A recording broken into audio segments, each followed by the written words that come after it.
여러분 안녕하십니까? 교육대 사범대를 준비하는 수험생 여러분, 그리고 교육대 사범대 재학 중에 있으면서 임용고시를 준비하는 수험생 여러분, 반갑습니다. 향후 몇 년 후에 여러분들은 반드시 교단에 설 것입니다. 교대 학생들은 초등교사가 될 것이고, 사범대 학생들은 중등교사, 즉 중학교, 고등학교 교사가 될 것입니다. 여러분들이 그토록 꿈꿨던 교사의 길을 가는 것 참으로 행복한 일입니다. 그런데 그 와중에 여러분이 생각하지 못했던 많은 변수들이 등장하게 될 것입니다.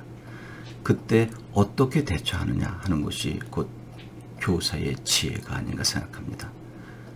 여러분이 교단에 아직 서지 않았기 때문에 학생들의 생태를 안다는 것은 쉽지 않습니다. 그러나 여러분이 유치원부터 고등학교 과정, 또 교사대 재학 중에 있는 학생들은 대학생활 속에서 특별한 성향을 지니고 있는 학생들을 가끔 보게 될 것입니다. 여러분, 송아지 사랑이라고 하는 이야기를 들어본 적 있습니까? 송아지가 갓 태어나서 어미소를 졸졸 따라다니면서 젖을 먹는 것이죠. 제가 고등학교 교사로 재직 중에 한 학생이 국어 수업이 끝나면 꼭 교실 문 밖에서 기다리고 있다가 사탕 하나를 쥐어주곤 다름질쳐 달아나곤 하는 학생이 있었습니다. 거의 매일 한 번씩 그렇게 했습니다. 그 학생을 만나서 고마움을 표하고 싶어도 만날 수가 없었습니다. 그리고 그 학생이 소속된 학급에서 수업을 할 때는 아예 저를 쳐다보지 않고 밑에만 보고 있습니다. 그리고 수업이 끝나면 저에게 언제 다가왔는지 와서 사탕 하나를 건네주는 것이었습니다. 저는 그것을 이상하게 생각하지 않고 참 귀여운 학생이군이라고 정도만 생각했습니다. 그런데 얼마 후에 놀라운 일이 벌어졌습니다. 윤리 선생님이 그 학생과 면담을 하고 있는데 그 학생은 아무 말도 하지 않고 교무실 구석 한켠에서 머리만 숙이고 훌쩍이고 있는 것입니다. 저는 그 학생을 멀리서 눈여겨 바라보았습니다. 윤리 선생님의 이야기는 충격적이었습니다. 알고 보니 그 학생은, 저희는 중고등학교와 같은 캠퍼스에 있는데 우리 중학교에서 고등학교로 진학할 때 전교 8등으로 입학한 매우 우수한 학생이었다고 합니다. 그런데 언제부턴가 정신적인 문제가 생겨서 성적이 급속도로 떨어졌다고 합니다. 윤리시험을 보는 과정 속에서, 물론 내신 중간고사였습니다, 1, 20점밖에 받지 못했다는 것입니다. 당연히 그 학생은 100점 정도 맞아야 되고, 또 소위 스카이 명문대에 갈 성적을 가지고 있는데 성적이 계속 곤두박질 친다는 것입니다. 윤리시험을 왜 2, 30점밖에 받지 못했는가 물어보니 그 학생의 대답이, 제가 모르는 답을 어떻게 양심을 속이면서 답을 씁니까? 차라리 백지 내는 것이 낫지 않습니까? 라고 했다는 것입니다.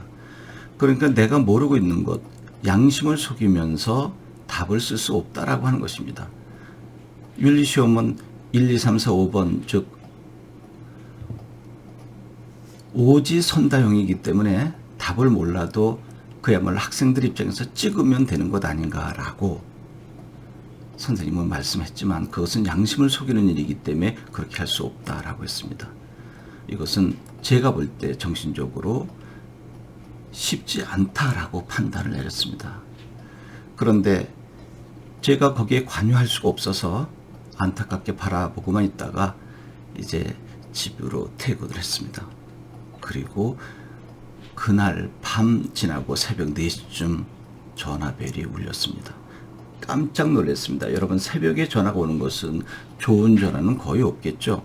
그런데 그 학생이 울부짖으면서 선생님 저 죽고 싶어요 라고 이야기하는 것이었습니다. 저는 깜짝 놀라서 사연을 묻고자 했지만 그냥 울부짖으면서 끊어버렸습니다. 저는 잠을 이룰 수가 없었습니다. 죽고 싶어요. 어떻게 보면 자살을 기도하는 것이 아닌가라는 생각이죠. 뜬 눈으로 아침 일찍 학교에 출근해서 이 학생을 만나고 싶었지만 또 만날 수가 없었습니다. 그래서 그 학생은 담임 선생님을 만나서 자초지종을 이야기했습니다. 저에게 사탕을 주는 이야기, 그리고 윤리 선생님과 면담한 이야기, 그리고 저에게 새벽에 전화해서 죽고 싶다고 하는 이야기. 저는 그 학생을 돕고자 했던 것입니다. 담임 선생님도 익히 알고는 계셨지만 죽고 싶어요 라고 하는 새벽에 전화한 부분에 있어서는 상당히 당황하셨습니다.